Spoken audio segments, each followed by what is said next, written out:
What's good? What's good? It's the one and only, but what do I know? Boxer coming back at y'all with another one, man. So I got a question, man. It's been recently announced, or it's rumored that Keith Thurman will possibly be fighting Stanionis on the undercard of, I don't know. I don't even know who the main event is, but on a pay-per-view event for December 9th or whatnot. And my question is Keith Thurman now being used as a gatekeeper?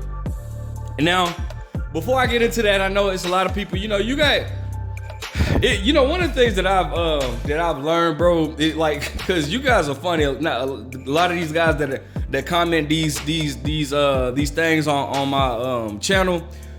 But I understand it. The internet allows you to do things without any consequences behind, or allows you to say things without any consequences behind it.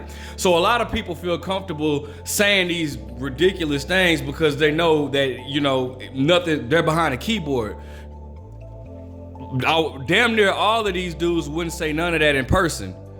You know what I'm saying? So I get where that goes. But anyways, this is not a disrespect. I said that to say this is not a disrespect to Keith Thurman at all. But it is the reality of it. Now, if you guys know boxing, you guys know how they often operate. Have you ever seen a situation, or how many times, not have you ever, if you follow boxing, how many times have you seen a situation where the up-and-coming fighter fights a fighter that might be slightly over the hill to get on his resume? It happens all the time. As a matter of fact, every big name that you have that you've seen has done that before. Where they're up and coming, they're not fighting the guy. They can't get. It's too soon for them to get the fights with the guys that's in their prime. But often, in Top Rank does it a lot. But often, because Top Rank knows how to build stars, Bob Arum knows how to build stars. But anyways, often you'll see them fight somebody that's past their prime to help mold them into that star or whatnot. It happens all the time. So I said that to say Stanionis has a record of 14-0 with 9 knockouts.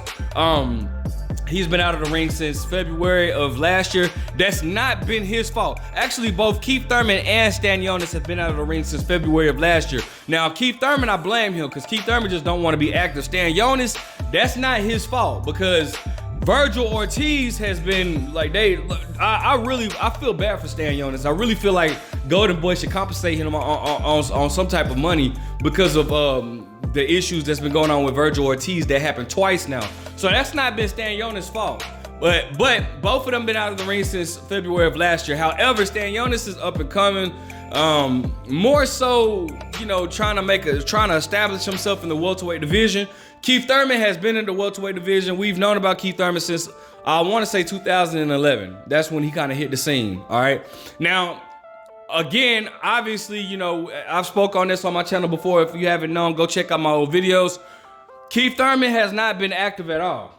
As a matter of fact, it seems like Keith Thurman has lost his hunger. Now, I often say, I can't say his career was a waste because he has become a unified champion. He's beat the likes of Danny Garcia, Sean Porter, Robert Guerrero. He's been in there with Manny Pacquiao. You know what I'm saying? So we can't say his career was a waste, but however, it wasn't lived up to the full potential, right? Now, Keith Thurman, I really thought I first saw the loss of hunger in Keith Thurman more so when he was taking all this time out for whatnot. When he fought Manny Pacquiao, I really thought Keith Thurman was gonna beat Manny Pacquiao. Manny Pacquiao actually ended up beating Keith Thurman, but that was actually my first time actually seeing the decline in Manny Pacquiao. Because when have you ever seen Manny Pacquiao decline in the second half of the fight? He did in Keith Thurman's fight and whatnot. But once Manny Pacquiao beat Keith Thurman, right? Keith Thurman had that year, what was that, 2019? That year, Keith Thurman fought January of 2019, and he fought July of 2019, right? That was the first time he fought twice in a year since 2015, right? After he lost, I was sure that we were gonna get 3 fights with Keith Thurman in the year of 2019. Cause I just knew all right, Keith Thurman, he done lost. I knew bro, he's gonna be back probably November, December, because he trying to get that get back, right? We didn't hear anything from Keith Thurman until 2022 of last year. Keith Thurman has officially been booted to the side, bro. And it's all his fault. right? Now, he came back last year and fought Mario Barrios on a just non-needed pay-per-view event. That fight, I'm gonna be honest, Keith Thurman versus Mario Barrios, that fight could have been an undercard fight to a good paper. Like, say for example, Keith Thurman versus Mario Barrios could have been an undercard fight to Demetrius Andrade versus David Benavidez. But yet they had the nerve to throw that on pay-per-view. And what made it even worse for me in that situation, both fighters were coming off of a loss. Mario Barrios was coming off of a loss to Tank Davis. Keith Thurman was coming off a loss to Manny Pacquiao. How you gonna put two fighters that's coming off of a loss on a pay-per-view event? But they tried it. I'm pretty sure, I'm pretty sure, like, it didn't sell that much, but I watched it along with probably about 14 other people, and we haven't heard from Keith Thurman since. So I'm saying that to say, what if the PBC is now starting to try and push Keith Thurman, let's go ahead and get him out of the way. All right, like, cause I'm gonna be honest, it's not a fact that I don't know who wins Keith Thurman versus Stanionis. I just don't anymore, because Keith Thurman is not.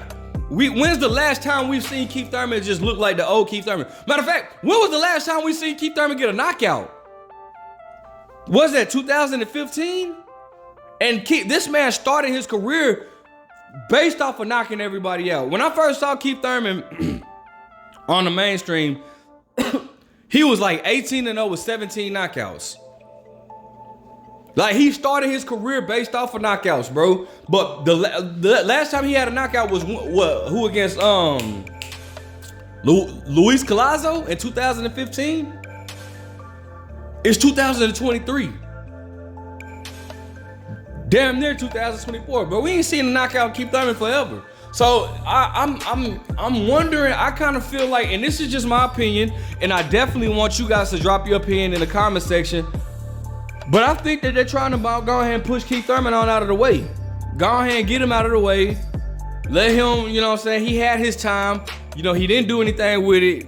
Injuries, layoffs, whatever. He wasn't hungry. Keith Thurman wasn't hungry. Let's go ahead and get Stanionis to get him, possibly in next year, get Boots versus Stanionis. Boots needs a title shot, though. I mean, Boots needs a title shot. Boots been calling Keith Thurman out. I don't know what Keith Thurman is up to now, but it feels like, to me, it just, like I said, it just seems like he's being. I don't think he's a gatekeeper right now. Don't get it twisted, all right? I'm not calling Keith Thurman a gatekeeper now, but I'm saying, is he on his way to become a gatekeeper? Because of his history, right? And it sucks, because Keith Thurman was that dude, right? He came in the scene knocking the doors down. Everybody was ducking him. Nobody wanted to fight him. He was mandatory for Floyd Mayweather's WBA. That's when they elevated Floyd to the Super WBA. Floyd didn't want to fight him. At that particular time, Manny Pacquiao didn't want to fight him. The only person that was calling out Keith Thurman for a fight was Errol Spence. And at that time, I give Keith Thurman a pass. When Errol was first calling Keith Thurman out, around the time in 2015, I give Keith Thurman a pass for not fighting Errol Spence, because Errol Spence hadn't done anything. He was up and coming. Keith Thurman was on a collision course to fight. He was calling out Floyd Mayweather heavy. He was calling out Manny Pacquiao heavy. He was really calling out Amir Khan heavy. He was calling out Sean Porter heavy. He was calling out when Danny Garcia moved, he was calling out Danny Garcia heavy. So I can understand him. He was on the collision course for these guys that accomplished more than Errol Spence. So I could understand it. But then in 2017, when Errol Spence got that IBF title, Keith Thurman, at that point, it was like, all right, Keith, you got to fight dude now. Let's get this fight. That was the big fight to be made.